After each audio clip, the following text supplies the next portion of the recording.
Cuánto ruido, cuánto estrés.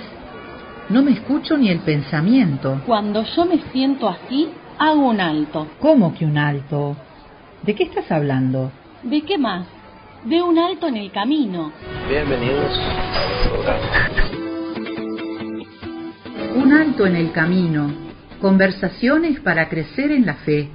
Un podcast de misioneros digitales católicos, en el cual J.R. Arévalo y Anabela Oroz presentan entrevistas con cristianos que viven su fe y con su servicio transforman vidas y dan testimonio del Evangelio.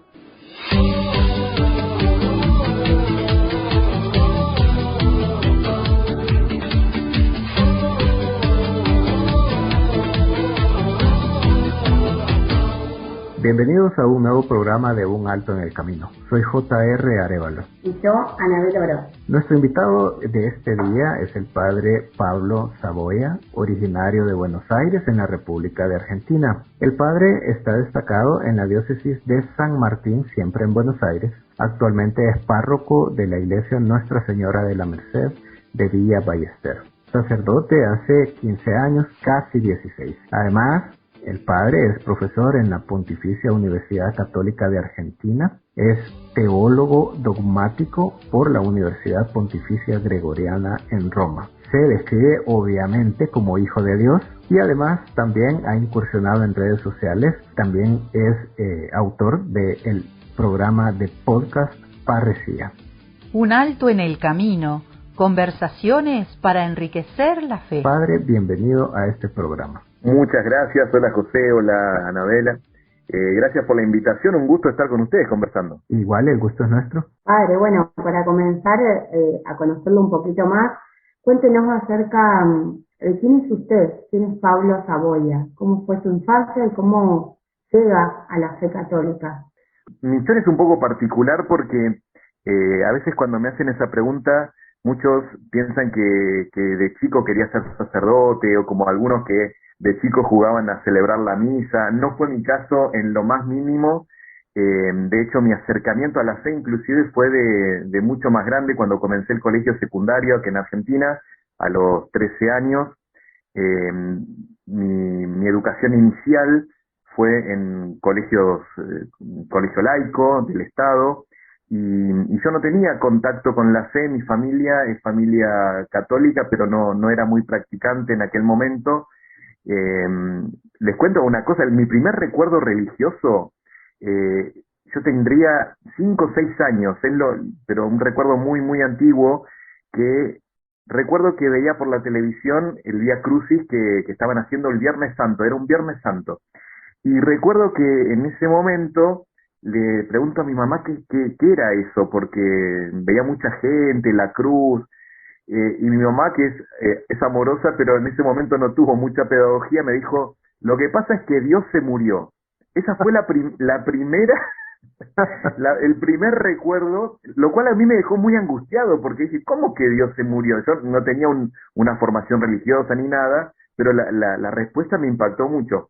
Pero no tengo otros recuerdos de contacto con la fe. Mi infancia transcurrió en un barrio también de la periferia de Buenos Aires. Yo crecí en un barrio que hoy lamentablemente es famoso por situaciones de delincuencia y violencia, que se conoce como Fuerte Apache, el barrio Ejército de los Andes. Yo crecí ahí en mi infancia.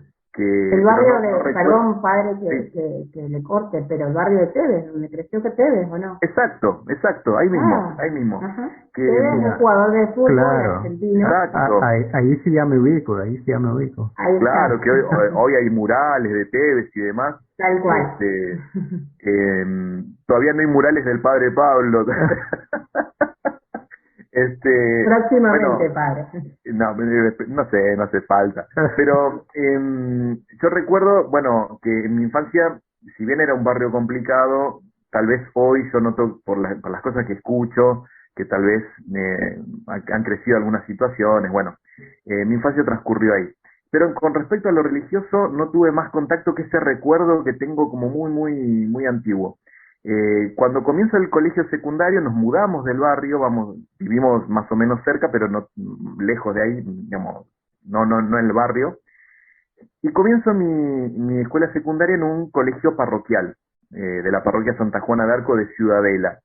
Para los que son de Argentina, tal vez tengan como referencia el santuario de San Cayetano. Bueno, mi casa estaba cerca del santuario de San Cayetano, del lado del conurbano, no del lado de Capital. Y bueno, comienzo en la escuela parroquial y llega la clase de catequesis.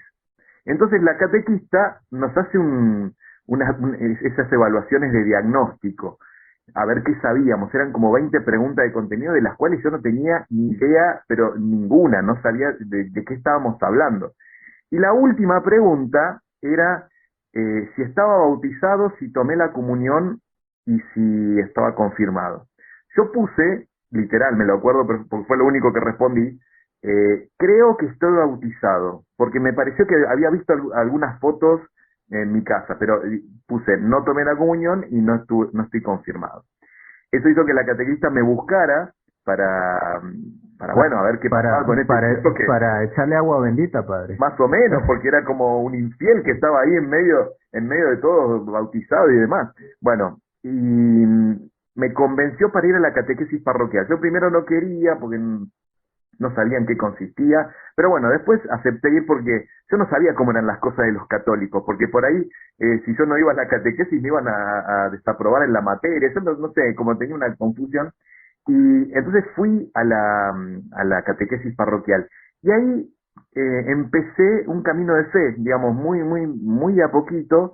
Mi catequista era de la Acción Católica de esa parroquia y de a poco empecé a participar, me invitaron a un campamento y así empecé a conocer a Jesús, muy elementalmente, y en esa parroquia fui desarrollando mi vida de fe, pero de ser cura hasta más adelante eso no pasó. Obviamente usted dice comienza este camino de fe, pero vaya, de conocer a Dios y comenzar a amarlo y entenderlo y a tomar la decisión trascendental de dedicarse al sacerdocio. ¿Cómo encuentra usted su vocación sacerdotal? Cuando hablo de mi vocación, muchas veces me miran como raro, porque no, o sea, sí tuve algunas figuras sacerdotales. Me acuerdo del padre Isidro, que era un cura catalán que estaba en esa parroquia, que era muy bueno, pero yo no recuerdo que me venga como la inquietud de parte de él o por verlo a él.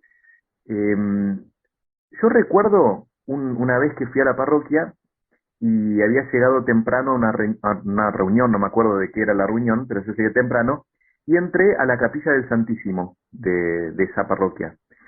Me senté y estando ahí adentro, y le juro porque es así, estaba ahí y me hice una pregunta: ¿cómo será ser cura? Vino así, de la nada, no había ningún cartel, no había nada, pero de nada, pero me pregunté, ¿cómo será ser cura? Y me dio tanto miedo que agarré mis cosas y me fui de vuelta, salí de la capilla del Santísimo, pero esa pregunta me quedó rondando en la cabeza y en el corazón, y se hacía cada vez más grande.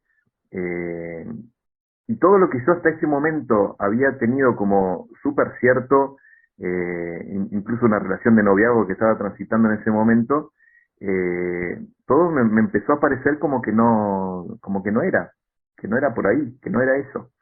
Y recuerdo que en mi infancia sí, yo primero quería ser veterinario, después quería ser astrónomo, me gustaba mucho el tema de los planetas, la matemática, ser contador, siempre el tema de los números, la ciencia exacta me gustaba, pero en ese momento como que todo se diluyó, como que no tenía mucha fuerza para mí. Entonces, después de un tiempo de mucha incertidumbre, de no saber qué hacer con esa pregunta que se me había instalado, busqué ayuda con un sacerdote que venía a confesar, que era rector del seminario, justamente, que empezó a venir a la parroquia a confesar en una misa el fin de semana, y lo empecé a conversar con él. Y desde ahí, bueno, empezó mi discernimiento hasta que la pregunta se hizo casi una certeza, y dije, bueno, Señor, acá estoy. Y entré al seminario. Apenas terminé la escuela secundaria, entré al seminario. y felizmente siguiendo a Jesús hasta el día de hoy, ya con casi 16 años de cura.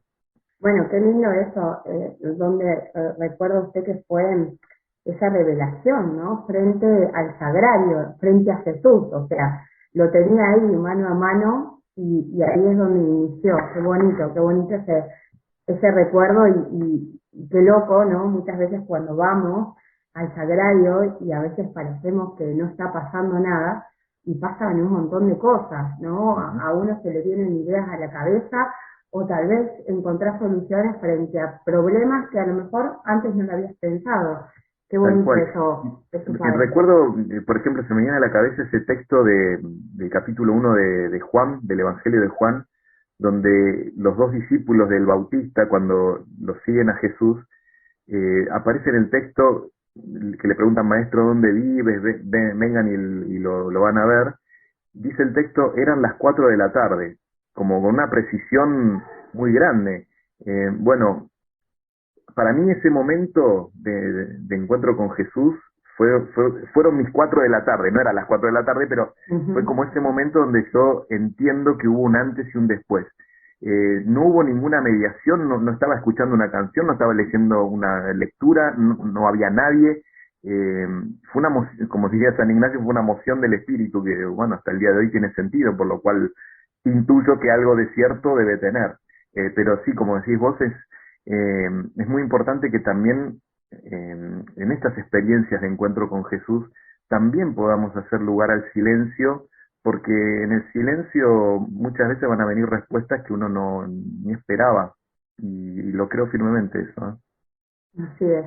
Bueno, ahora vamos a pasar un poquito más a la teoría, y aprovechándolo que el padre es profe también, así que los invitamos a los que nos están escuchando que saquen lápiz y papel, pero acá se viene una pregunta que tiene que ver con la teología dogmática. ¿Qué es la teología dogmática? ¿Y cómo la podemos aplicar en nuestro diario, o sea, en nuestra vida cotidiana? Bueno, la teología dogmática es una rama de la teología. La teología en general, digamos, la palabra teología significa discurso o reflexión sobre Dios. Uno puede hacer teología de diversas maneras y hay distintas disciplinas dentro de la teología. La teología dogmática es la rama de la teología que se dedica al estudio de los enunciados de la fe, es decir, todo lo que aparece en el credo, cómo poder comprenderlo mejor. Acá entra nuestra capacidad de razonar que Dios nos regaló para comprender y para amar más. En definitiva, la teología siempre tiene esta misión no solamente de hacer comprender como una actividad intelectual, sino que el objetivo último es entrar en una dinámica de amor. Yo puedo amar más cuando voy comprendiendo más la realidad. Siempre con el peligro de convertir a Dios en un objeto, que no lo es. Yo creo que esta es como la gran tentación del teólogo, de tener todo demasiado claro. Yo creo que el teólogo es aquel que con humildad va buscando y acepta cuando llega al punto de decir, yo llego hasta acá, yo, más que esto no lo sé. Y es sano que así pase. Y creo que nos tenemos que sacar como esa urgencia de tener que dar respuestas a todo, porque a veces no las tenemos, y nos tenemos que reconciliar con que no hay respuestas a todo, porque la realidad de Dios siempre nos excede por todos lados. Lo que hacemos los teólogos es humildemente descalzarnos, pisar tierra sagrada y poder decir algo, ¿sí? Algo sobre Dios, ¿no? Pero no olvidarnos también de decir algo a Dios, es decir, no perder nuestro vínculo con Él, no solamente hablar sobre Dios, sino hablarle a Él también. Y dentro de esa comprensión, poder comunicar a los demás. La teología es un servicio eclesial, no es para mí, no es que yo busco ser el más original o el más genio, no. El teólogo se pone al servicio de la comunidad eclesial como un buscador. Así como hay otros que buscan desde otros lugares, ¿no? El teólogo busca desde la reflexión. Y creo que en la vida cotidiana el poder entrar en la conciencia del misterio de Dios nos da como una dimensión que nos rescata de la superficialidad. creo que el ejercicio de la teología es animarnos a meternos y a bucear en las profundidades de Dios. Muchas veces la vida cotidiana, me preguntas por la vida cotidiana, a veces transcurre entre cosas de todos los días, ¿no? Como, bueno, tengo que viajar, tengo tales actividades, tales horarios, y está bien, es nuestra rutina. Pero yo creo que un cristiano a veces corre el riesgo de quedarse como atrapado en ese ritmo como de cosas, llamémoslo en difícil, inmanentes, ¿no? Como lo de todos los días. Y en nuestro corazón siempre habita la pregunta, ¿y qué más? ¿Qué más? Cuando uno vive la vida cotidiana, en algún momento te viene la pregunta, ¿esto es la vida? ¿Esto solo? Yo cumplo, hago todas las cosas, cumplo los horarios, realizo todas las actividades, pero ¿la vida es esto solo? Y yo creo que la teología, el ejercicio de la teología, nos muestra a los creyentes, porque el teólogo, antes que nada, tiene que ser un creyente, nos muestra a los creyentes la necesidad también de conectarnos con lo profundo. Cuando nosotros decimos esto de que no llego a comprender del todo el misterio de Dios, no es porque el misterio de Dios sea oscuridad, sino al contrario, porque es demasiado luminoso. Entonces, como es una luz excesiva, no la puedo comprender de todo, pero me lanzo a conectarme con esa profundidad que es el misterio de Dios y vivir también desde ahí. Cuando uno se da cuenta, cuando nos encontramos con personas que están conectadas solo a lo superficial, o cuando son personas que están conectadas con un manantial mucho más profundo, con un misterio que las habita. Bueno, la teología trata de bucear en ese misterio. Interesantísimo, padre, realmente, y por eso es importante que haya personas como usted que estudian esto para que nos lo traigan a palabras sencillas, ¿no? A muchos cristianos que bueno, necesitamos comprender y entender por qué existen estas partes que de repente pueden parecer como muy académicas o muy elevadas dentro de la iglesia. Usted lo decía bien. Es decir, todo esto que se estudia no lo estudia para el teólogo, para él mismo y para quedárselo, sino para transmitirlo a los demás de una forma quizás un poquito más digerida, ¿no? Un poquito más no sé, de calle tal vez, ¿no?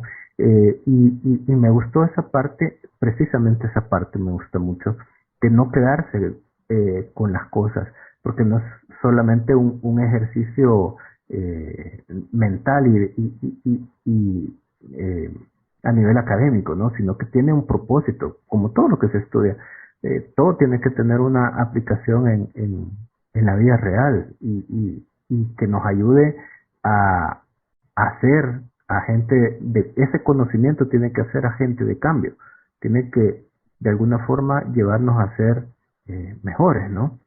En ese sentido a mí me ayuda mucho el hecho de estar en una parroquia, porque me lleva mucho tiempo, porque la verdad que es muy difícil sostener los dos ámbitos, ¿no? Por un lado, lo académico de la teología, que con lo que exige de actualización, de lectura, de preparar las clases. A mí, el aula a mí me encanta, pero bueno, hay que preparar esos encuentros. Y al mismo tiempo, el ejercicio pastoral de una parroquia, atender lo cotidiano. Pero aunque me lleve mucho tiempo y a veces me estresa, creo que eso es lo que a mí me permite tener un pie en la tierra cuando hago teología. Es decir, el hecho de compartir situaciones súper cotidianas con personas de la comunidad, a mí me ayuda a que al momento de reflexionar, yo no piense en teorías abstractas nada más, sino tener la posibilidad de pensar desde lo que vivimos todos los días y que ese misterio, aunque a veces nos enrosquemos los teólogos en palabras y conceptos y distinciones, en realidad el misterio de Dios es sumamente simple, es sumamente simple. Los complejos somos nosotros, por eso no lo entendemos. Entonces, poder hacer teología con un pie también en la vida pastoral concreta con sus luces y sus sombras, a mí me ayuda, por un lado, a pensar teológicamente con los pies sobre la tierra. Y creo que al momento de la tarea pastoral, de la conducción, la teología me ayuda a pensar las realidades que vamos viviendo, no hacer actividades pastorales por hacer, porque tengo ganas, porque simplemente se me ocurrió hacer algo, sino, en mi caso, es el desafío de pensar la realidad pastoral. ¿Qué caminos queremos proponer? ¿Por dónde queremos ir? No hacer actividades simplemente porque nos parecen lindas o porque la hizo el otro, el vecino, no, sino, bueno, pensemos la realidad, miremos a la gente, ¿qué es lo que el Espíritu de Jesús nos está diciendo en este momento? Y ese ejercicio de la teología y la pastoral a mí me parece que es muy sano para no enroscarnos en cosas muy complicadas y que la teología no quede simplemente en conceptos que se dicen y nada más. Sí, no, total, total. Y creo que eso es lo importante, ¿no? Saber hablarle, no es lo mismo hablarle a unos chicos que están cursando una materia, a hablarle a una familia que llega el domingo a misa y que probablemente necesitan unos conocer porque están dedicándose a esa labor académica y otros conocer porque necesitan llegar a esa fuente, a ese manantial. Creo que sí es como bastante retador, padre, para usted, me imagino que ha de ser, ¿no? No es lo mismo preparar una clase que preparar un sermón. No, seguro, seguro, pero hay que saber a quién le estoy hablando y por qué quiero hacer lo que hago, ¿no? En ese sentido, me acordé de una cosa que a veces, bueno, casi siempre en realidad, me llaman en la facultad para tomar el examen final de la carrera, que se llama el examen complexivo. Entonces somos 4 profesores que los alumnos van pasando y van eh, como teniendo una mirada de síntesis, de esto se trata, ¿no? Como una mirada global. Y a mí me gusta, perdón si alguno me escucha que no dio ese examen, ya le estoy adelantando cómo suelo tomar, igual se lo cuentan. Hago preguntas que haría cualquier persona en una comunidad. Porque yo noto que los muchachos y las chicas que estudian teología a veces van con mucho instrumental, que lesionan el autor y la teoría tal y qué sé yo, y por ahí preguntas que son sumamente simples, les cuesta contestarlas. Me acuerdo que hace poco, por ejemplo, una que vino uno que muy estudioso, qué sé yo, le digo, pensá que viene un joven de tu parroquia y te dice, yo creo en Dios, pero me cuesta creer en la iglesia. ¿Vos qué le decís? Y se conflictó, o sea, se sorprendió porque es una pregunta en un punto muy simple, muy cotidiana, pero ¿cómo respondes teológicamente a eso? Para mí se trata de eso, es decir, que lo simple de la vida nos cuestione. La teología tiene que caminar por esos senderos de la simplicidad y no rebuscarnos en teorías, que también hay que saberlo, si hay que saber lo que dijo tal autor, pero si yo no soy capaz de traducir todo eso en un lenguaje capaz de ser comprendido, y como vos decías, José, depende del interlocutor también, qué lenguaje uso, cómo quiero hablarle, cómo me quiero dirigir a esta persona. Si no logro eso, la teología va a quedar como encerrada entre 4 paredes en sus propios discursos y en sus propias lógicas, y que no le dice nada a nadie, que me parece que no es la tarea de la teología eso. Padre, haciendo referencia a esto que está contando, la palabra teología suena un poco difícil, grande, no sé, inalcanzable. Pienso tal vez en las personas que nos escuchan, que tal vez van camino al trabajo y nos están escuchando, o tal vez esa mujer que se dedica a su familia, que está en su casa y que tal vez pone y nos escucha. ¿Cómo cualquiera puede llegar a adquirir esos conocimientos? O sea, yo que estoy en mi casa, que no quiero estudiar teología porque no puedo, porque no tengo tiempo, pero que me gustaría conocer un poquito más. ¿Cómo empiezo? ¿Cómo hago? ¿Cómo estudio? Porque lo veo tan grande que tal vez digo, no, esto no es para mí. Y creo que aparte de vivir la fe y la misa y poder rezar el rosario, creo que también es importante, y más en estos tiempos, formarnos como católicos, ¿no? decía usted al comienzo que muchas veces no tenemos respuesta para todo, pero a veces nos pasa desde esta ignorancia, porque nos quedamos con lo que nos aprendimos en catecismo, lo que nos enseñaron en confirmación, y ahí quedaron los libros, entre comillas, y después nos quedamos como frente sí, vamos a misa, pero no sabemos nada, o sea, estamos vacíos de conocimiento, y creo que como católicos está bueno poder formarnos también en nuestra religión. ¿Cómo lo podemos hacer a eso? Bueno, mira, acá te diría varias cosas. Primero, traigo acá a la mesa algo súper ortodoxo, que lo dijo Santo Tomás de Aquino, y lo repiten varios. Que tenemos dos modos de conocer la realidad de Dios. Una es por el discurso, y otra es, la llama él, por connaturalidad. ¿Qué significa? Que yo puedo, esto lo estoy diciendo yo, yo puedo ser teólogo desde el desarrollo de ideas, pero también puedo ser teólogo desde el contacto con el misterio de Dios. Es decir, por ejemplo, la señora que reza el rosario antes de la misa, ¿sabe más o menos de Dios que yo, que tengo un título académico en teología?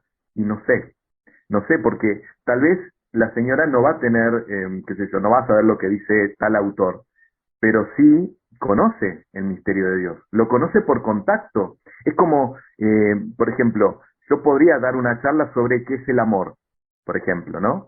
Y usaría un autor y desarrollo ideas, pero un chico de 3 años, está bien, no va a poder dar ese mismo discurso o esa misma charla, por ejemplo, pero sí conoce lo que es el amor. Lo conoce por contacto, porque conoce a quienes lo aman. Entonces, con el misterio de Dios yo creo que pasa lo mismo. Podemos conocer por desarrollo de ideas, pero también por contacto con la realidad de Dios.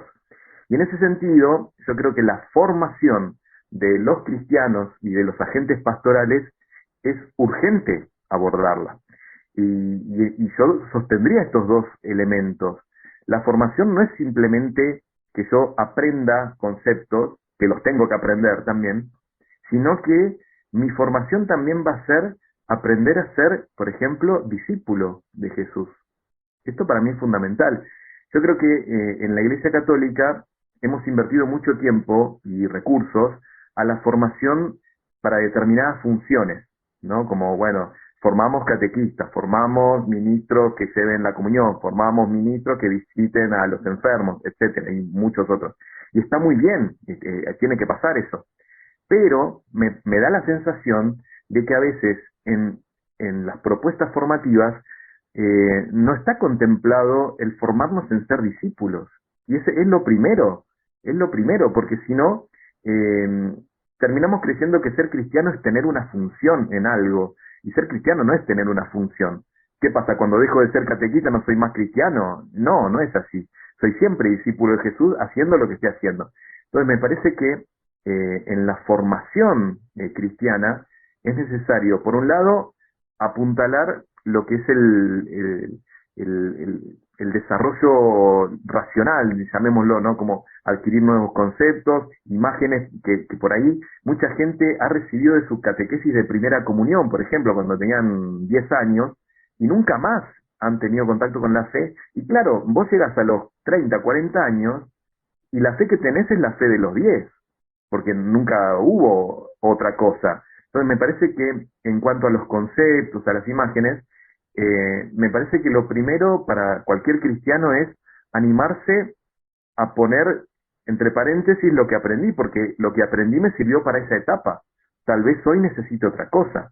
Entonces, a poder desaprender para poder aprender, ¿no? Esto es como una actitud para mí fundamental.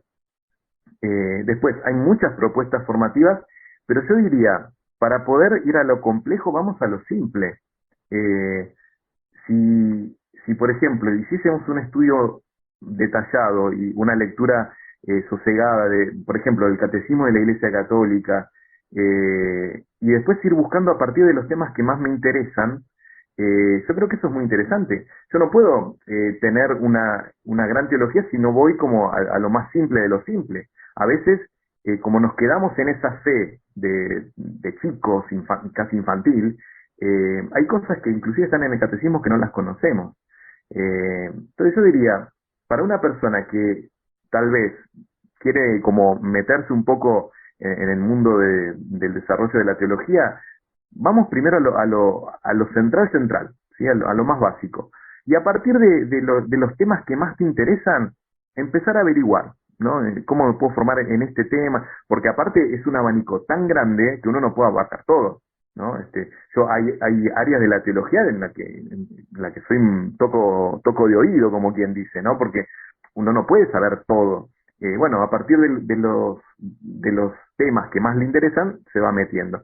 Y lo otro, también me parece importante, que la formación no sea solo el desarrollo de conceptos, sino también la formación en mi camino discipular. Aprender a estar en contacto con el misterio y el corazón de Jesús. Ahí está la clave del discipulado. Un día al otro día, le transmite el mensaje, noche tras noche, se lo vuelve a contar, del apóstol al hombre, que vivía en su era, los que ya nacieron, a los que nacerán. Un alto en el camino. En la página web de Misioneros Digitales Católicos podrás encontrar las reflexiones del Evangelio del Padre Luis y todos nuestros recursos para crecer en la fe. Suscríbete a nuestro canal de YouTube, en donde encontrarás nuestros podcasts, las reflexiones del Evangelio y misas del Padre Luis, MDC Kids y muchos recursos para crecer en la fe. Porque hasta el cielo no paramos, con Jesús y con María, y San José nuestro guía. Puedes escuchar todos nuestros programas de Un Alto en el Camino en Spotify, YouTube, Apple Podcast, Google Podcast, Anchor FM y Radio Public. Búscanos como Un Alto en el Camino. Puedes seguirnos en nuestras redes sociales como Misioneros Digitales Católicos, como Un Alto en el Camino, una historia de fe, y en Instagram como JR Arévalo. Además, puedes buscar el libro del testimonio que inspiró todo en Amazon.com, como Un Alto en el Camino, una historia de fe, escrito por JR Arévalo.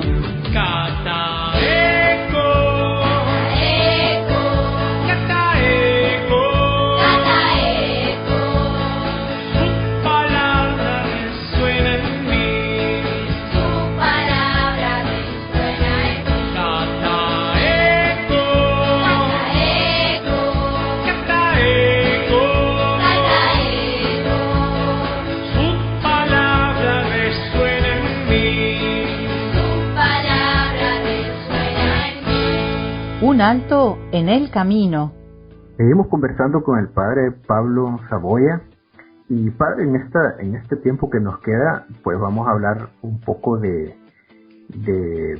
esta otra parte a la que usted se ha metido, ¿verdad? Meterse en redes sociales, en tema digital, y que de por sí, ya decía usted, poco tiempo tiene con el tema de ser profesor y con el tema de ser párroco, y ahora no nos imaginamos pues con este tema también de meterse a redes sociales y a ser creador de contenido. Desde ya invitamos a todos los que nos escuchan en este programa a buscar el podcast del padre, que se llama Parresía. Creo que está en todas las mayores plataformas, padre, Spotify, Apple, Google Podcast, todos estos, ¿no? Y bueno, vamos a entrar de lleno en este tema de su programa, y comenzando por el nombre, padre, Parresía. Por ahí hicimos un poquito de investigación, consultamos a un autor español, Manuel Jiménez Redondo, y él básicamente tiene tres conceptos o tres acepciones de la palabra parresía, que creo, ya tuve la oportunidad de escuchar algunos de sus programas, y creo que que el contenido es excelente, es provocador y son preguntas que de repente todos los católicos que profesamos la fe en este siglo tenemos que hacernos. Yo creo que ahorita no hay temas que sean tabú en la iglesia, sino que tenemos que hablar para poder llegar a entendimientos basados en la fe que profesamos, ¿no? Es decir, tenemos un marco del cual definitivamente no podemos salirnos, porque entonces dejamos de ser católicos, pero es un marco muy amplio. Al final es la historia de la salvación de la humanidad entera. Esa es nuestra cancha, digamos. Entonces, dice este autor, Manuel Jiménez Redondo, tiene 3 acepciones. Bueno, primero que nada, viene como muchísimas de nuestras palabras, viene del griego, viene de pan y reo. Pan significando todo y reo que significa decir. Básicamente, pues parresía es decir todo.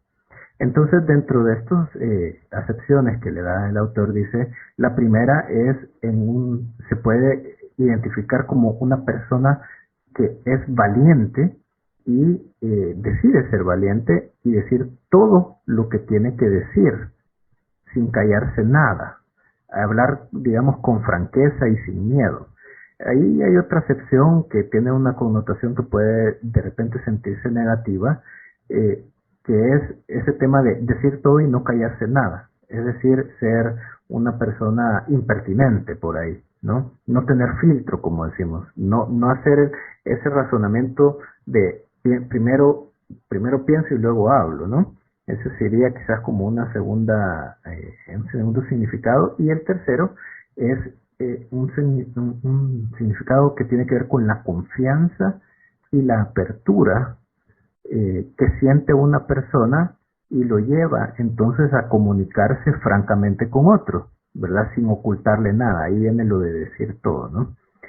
Entonces, habiendo escuchado varios de sus programas, creo que el nombre es perfecto, ¿no? Para lo que usted está haciendo, generando esos puntos de diálogo que es necesario que se tengan en la iglesia, pero de repente podríamos pensar que su podcast de repente es picante, que se hablan de cosas que son tabú. Entonces, teniendo estas 3 ideas en la cabeza de que puede haber, de los significados que puede tener, mi pregunta es, ¿cómo logra entablar este diálogo franco con las personas que pasa por guardar respeto, ¿verdad?, a la realidad de que las personas pueden estar viviendo, y también lograr ese intercambio de ideas que es fundamental para irnos entendiendo como iglesia y teniendo acuerdos?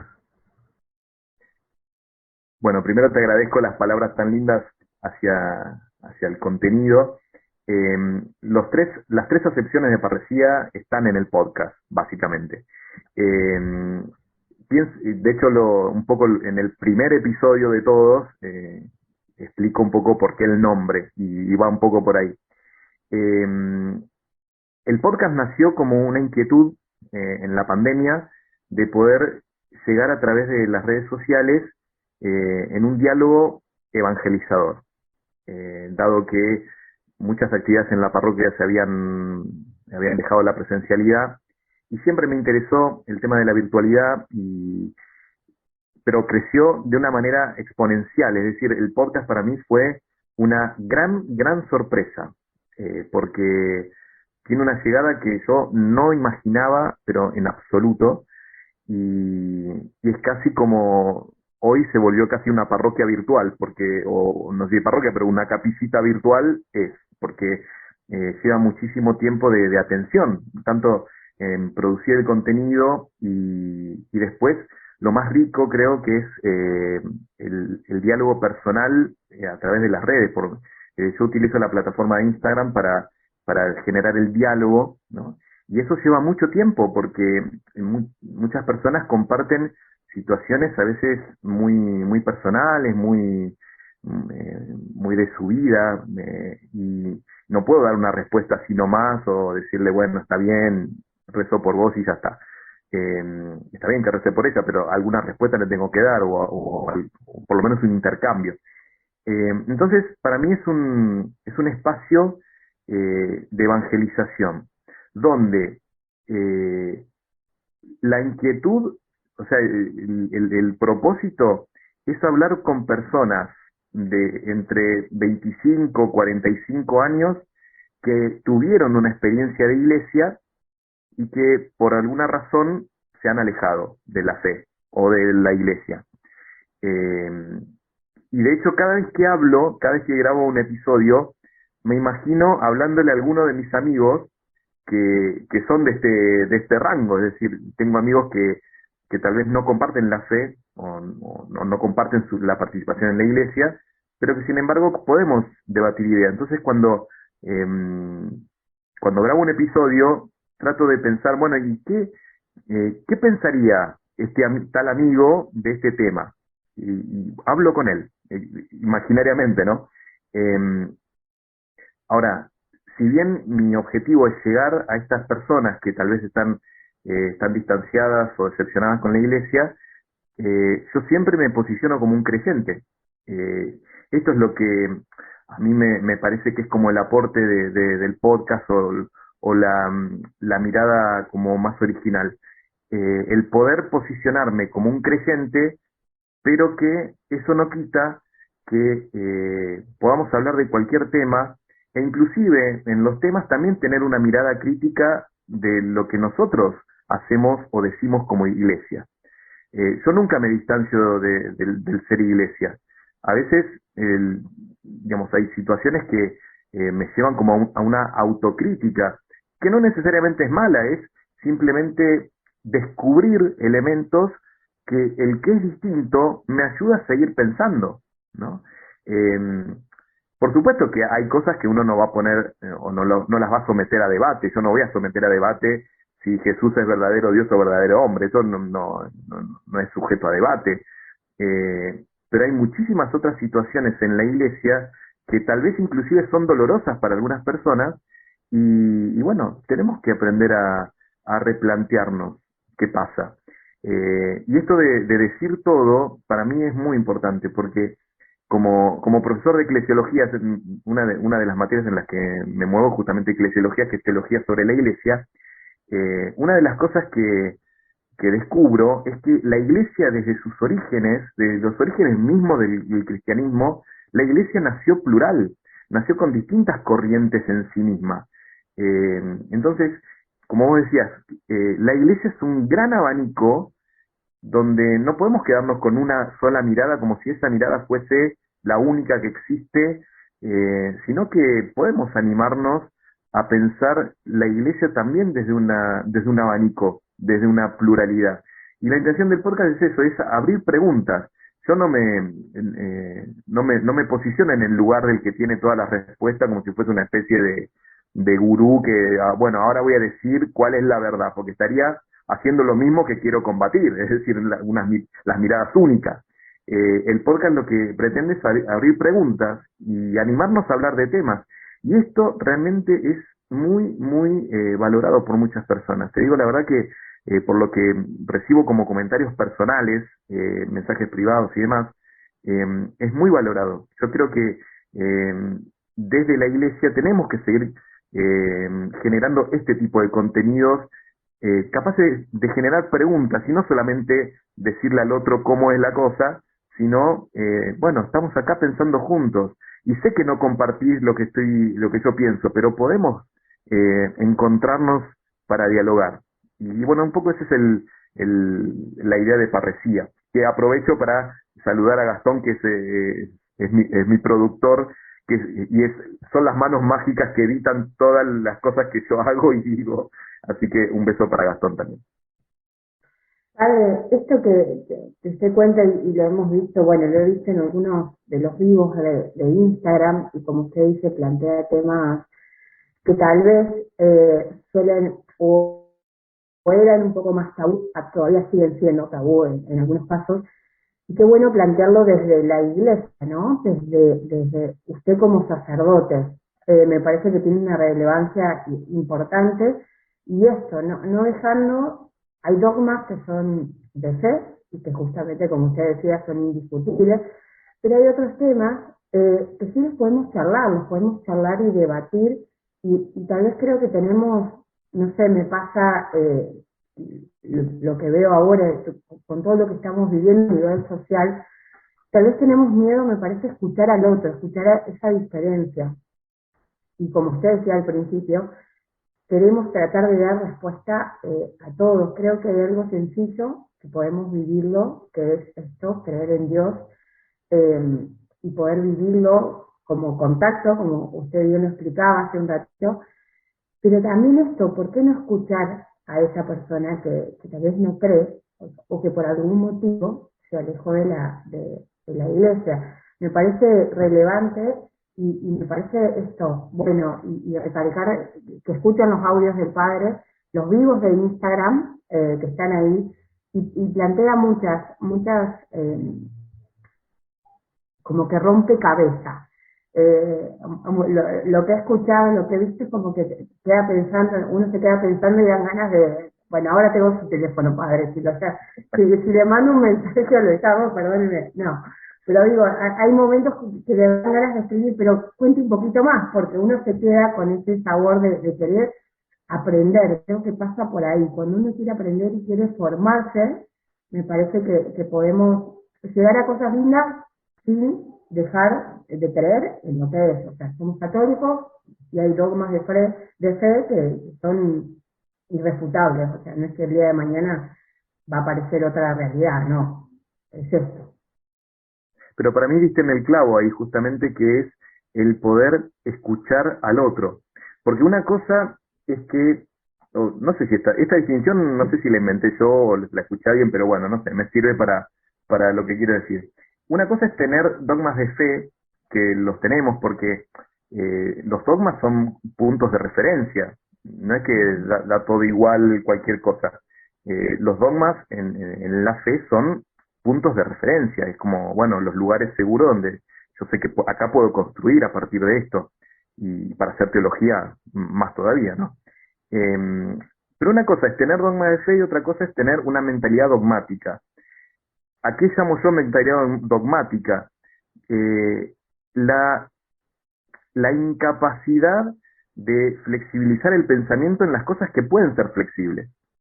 Entonces, el que tiene mentalidad dogmática dogmatiza todo, hasta lo que no es dogma.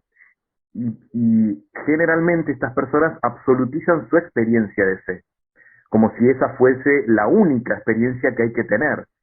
Y acá me parece que hay un problema, porque no es lo mismo. Una cosa es que todos los cristianos coincidamos en ciertos dogmas que para eso están. Otra cosa es que yo dogmatice mi experiencia y diga que el otro tiene que vivir lo que yo viví. Es muy distinto.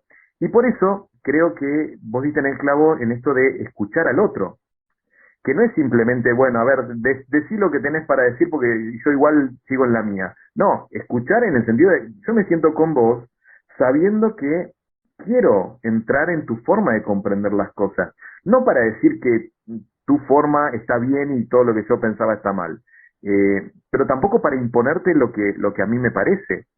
En ese escuchar al otro como alguien realmente que es un otro, que no soy yo, es un otro, parece tan básico, pero es muy difícil de comprender.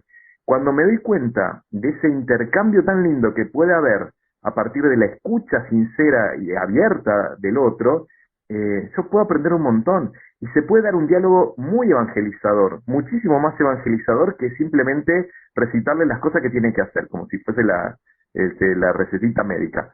No, porque justamente coincidamos en lo que tenemos que coincidir, obvio, pero también abramos la posibilidad de distintas experiencias que pueden ser también experiencias muy válidas de la fe de Jesús y del misterio de Dios. Yo creo que es valiosísimo eso, padre, porque no solo en el campo religioso está pasando de que ya somos incapaces de comunicarnos. Está pasando en muchos otros campos. Hoy lo vemos en todas partes. Casi que nos volvemos enemigos los unos de los otros si pertenecemos a ideologías políticas diferentes, somos enemigos. Si vaya, yo soy católico y por ahí hay otra persona que es atea, pareciera de que el mundo se ha polarizado a tal grado de que si yo no creo lo mismo que tú crees, somos enemigos. Y ese creo que ha sido uno lo que la radicalización de las ideas ha venido en detrimento de la comunicación humana de la hermandad, de la caridad, pero sobre todo del calor del ser humano, ¿no? Y qué importante es entonces entender que, porque mucha gente que no es creyente ve a la iglesia como excluyente, ve a la iglesia como no me aceptan ahí por cómo soy, por lo que pienso, yo no tengo un espacio ahí, y si no tengo espacio, entonces quiere decir de que sos mi enemigo, ¿no? Y bueno, tenemos ahí posturas radicales, tanto en la iglesia como afuera, ¿no? Hay personas que por este mismo resentimiento que viene de décadas y décadas y que se viene montando, hay gente que ahora mancha templos, trata de entrar a templos y profanarlos. Ha habido situaciones terribles que para nosotros parecen terribles como creyentes y que no conseguimos que se den, pero no nos ponemos en los zapatos de aquellas personas que lo hacen y no entendemos de que ellos probablemente simple y sencillamente no han conocido a Dios, no han entendido el misterio del amor de Dios, ¿verdad? Entonces, ¿dónde está la hermandad? ¿Dónde está la caridad? ¿Verdad? Es importante, yo me quedo con eso, no hay que dogmatizar todo, porque entonces comenzamos a excluir. Claro que tenemos reglas, claro que tenemos patrones de conducta que vienen dictaminados por nuestro crecimiento moral, por nuestro crecimiento espiritual, y que definitivamente hay un camino que debemos seguir, pero al final nadie es perfecto. ¿Quién dentro de la iglesia no ha pecado? A mí me gusta decir, la iglesia es una institución divina, pero allá adentro pues nadie es divino. Somos personas, somos imperfectos y todos estamos tratando de caminar al mismo lado.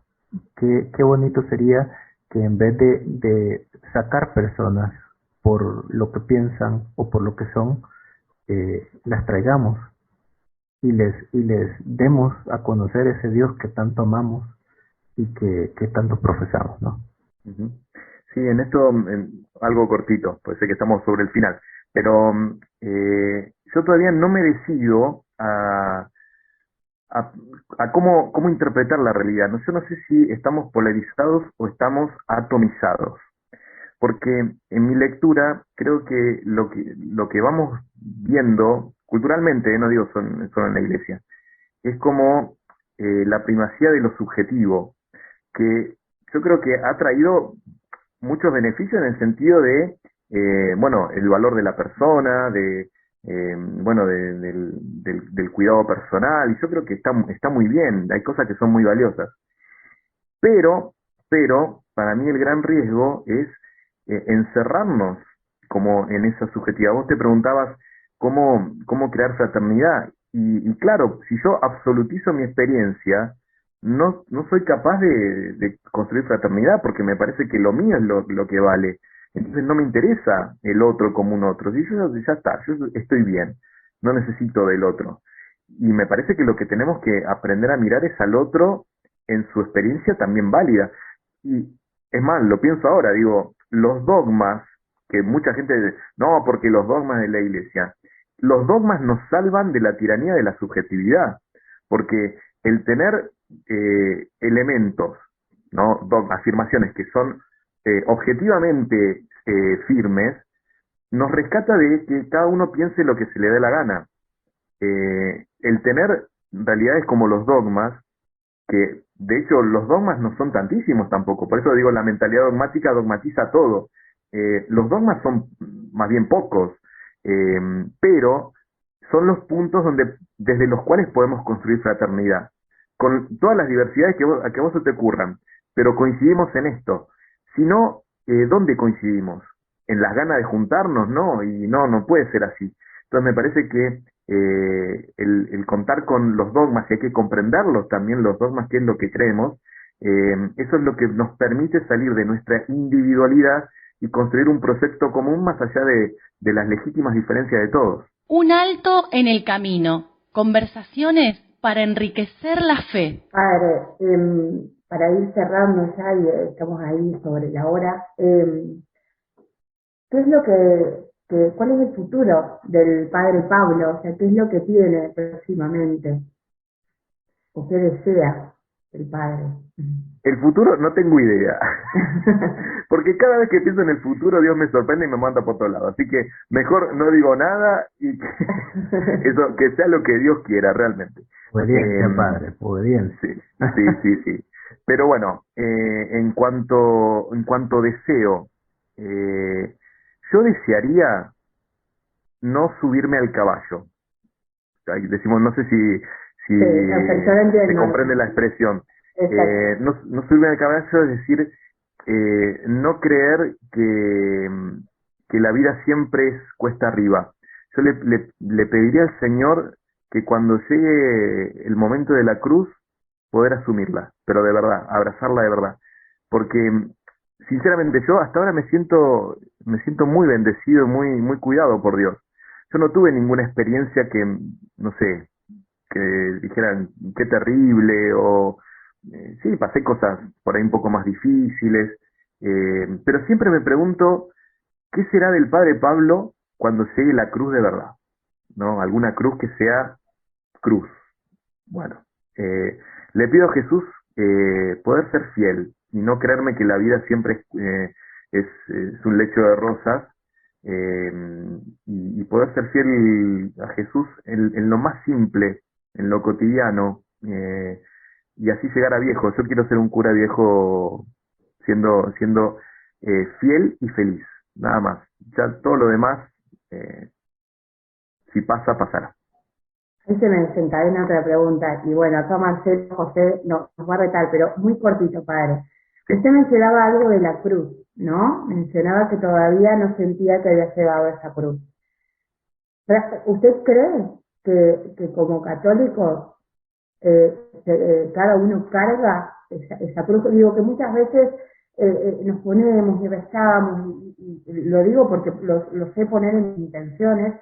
Hacemos los rosarios los miércoles por Misioneros Digitales, y bueno, y esto, ¿no? De cargar la cruz, abrazarla, ¿no? Abrazar ese sufrimiento. Digo, me resonó esto que usted dijo, y no creo que no haya vivido situaciones, que todo haya sido color de rosa en su vida, ¿no? Pero digo, ¿usted piensa que como católicos, como seres humanos, cargamos todos con la cruz, o que todavía no llegó? O sea, me quedó, lo que dijo me hizo pensar mucho. Pasa que, como yo entiendo la cruz de la que hablamos los cristianos, la entiendo como aquello en lo cual yo de verdad no puedo, aquello que de verdad yo no puedo cambiar. Porque muchas personas hablan de la cruz, pero en realidad son vagos. Perdón que lo diga así, ¿no? Son vagos, porque me peleé, estoy distanciada de mi cuñada. Ahí esta es mi cruz. No es tu cruz, porque podés dar el paso de reconciliarte. Entonces, dalo el paso. Eso no es una cruz. Tuvo un problema en el trabajo, es mi cruz. No, bueno, fíjate que podés cambiar de lo que estás viviendo. Entonces, no sé si me explico. La cruz no es cualquier cosa que uno pase. Yo he pasado momentos difíciles en mi vida, pero no lo siento como una cruz. Es decir, pueden ser situaciones difíciles, dolorosas, pero para mí la cruz es que llegue una situación en la cual yo no puedo hacer nada. Como le dice Jesús a Pedro al final del Evangelio, llegará un momento que te van a atar y te van a llevar, y no vas a poder hacer nada. Bueno, para mí esa es la cruz, cuando yo de verdad tengo que hacer la ofrenda de mi propia vida en una situación donde ya de verdad no puedo hacer otra cosa. Bueno, ahí se juega la fe. Ahí yo creo que ahí se ve si todo el camino fue cierto. Porque cuando la fe caló hondo, la cruz se acepta de verdad. Y lo creo firmemente. He recibido el testimonio de muchas personas que de verdad han cargado su cruz. Sufrimiento, después situaciones difíciles, eso todo el tiempo, sí, pero para mí eso no es la cruz. Qué linda enseñanza. Bueno, padre, la última, ¿cómo trae su fe a lo cotidiano? ¿Cómo la vive? Dejando de lado la parte de siendo sacerdote, ¿no? No tiene que ver con eso, sino como Pablo, ¿cómo vive usted la fe en lo cotidiano? A mí, para eso siempre me impactó esa pregunta del padre Hurtado. ¿Qué haría Jesús en mi lugar? Esa es la pregunta que guía mi discernimiento. O sea, no siempre lo hago, porque tengo un carácter a veces medio explosivo, pero siempre trato de preguntarme ¿qué haría Jesús en mi lugar? Ese es el discernimiento que quiero hacer siempre, ante esta situación, ante esta decisión, con esta persona, cuando hay que hacer, bueno, si yo fuese Jesús, ¿qué haría? ¿Qué haría? Y tratar de elegir lo mejor. No siempre me sale, pero para mí ese es el camino, no hay otra cosa. Y la verdad que muy, muy concreto eso, padre. Yo creo que de las cosas que se han vuelto más como populares es ese dicho, ¿qué haría Jesús? Y hasta hacen camisas y en inglés, what would Jesus do, ¿verdad? Y ya lo agarramos como algo de lo popular, ¿no? Sin ponernos a reflexionar lo que eso realmente significa, ¿verdad? ¿Qué haría Jesús? O sea, en esta situación en concreto, ¿qué haría? Sabiendo que hizo el sacrificio más grande, pues ahí nos deja la barra como muy arriba, ¿no? Pero qué bonito hacer ese pensamiento nuevamente cristiano, hacerlo católico, que es donde corresponde. ¿Qué haría Jesús? Padre, muchas gracias por esta maravillosa conversación que hemos tenido. Se nos corrió un poquito el tiempo, pero ha sido de verdad exquisito platicar con usted. Hemos aprendido muchísimo. No nos queda más que agradecerle por este tiempo que nos ha dedicado. A todos los que nos sintonizan, busquen al Padre. Padre, ¿cómo lo encontramos por ahí en lo digital? Bueno, el podcast lo pueden encontrar en cualquiera de las plataformas. Spotify por ahí es la más conocida. En el buscador ponen Parresía y una de las opciones le va a aparecer ahí el podcast. Y si no, en Instagram mi cuenta es @P, la letra P Pablo Saboya, y ahí tienen el contacto personal y también los links al podcast. Está todo concentrado ahí. Buenísimo, padre. No, nuevamente, agradeciéndole por el tiempo. Ana, unas palabras por ahí. Sí, gracias, padre. Gracias por acompañarnos. Y esto, siempre nos sucede que nos queda poco tiempo y que nos dan ganas de seguir escuchando. Aprendemos mucho. Realmente lo que decimos siempre es nos llevamos mucho y cada episodio es como que otra vez parece frase hecha, pero realmente nos llevamos mucho. De hecho, me voy pensando con lo que acaba de decir de la cruz, ya lo tengo anotado. No, gracias a usted de verdad por la invitación y por el momento. La pasé muy bien. Perdón si hablo mucho, porque por eso nunca termino los programas cuando doy clases. Yo planteo el programa de contenido a principio de año y nunca llego a terminarlo, porque siempre hay una conversación y me gusta hablar. Así que bueno, perdón si hablé mucho, pero un placer compartir este ratito con ustedes y con todos los que están escuchando también este episodio. Bueno, hasta aquí con un episodio más de Un Alto en el Camino. Gracias a todos los que nos han sintonizado. Gracias, Ana. Gracias, Padre. Y mientras nos volvemos a encontrar en otro programa, nos abrazamos en Dios. Gracias por hacer Un Alto en el Camino. Ahora podés continuar en tu caminar. Nos encontramos en el próximo programa con otra historia de fe.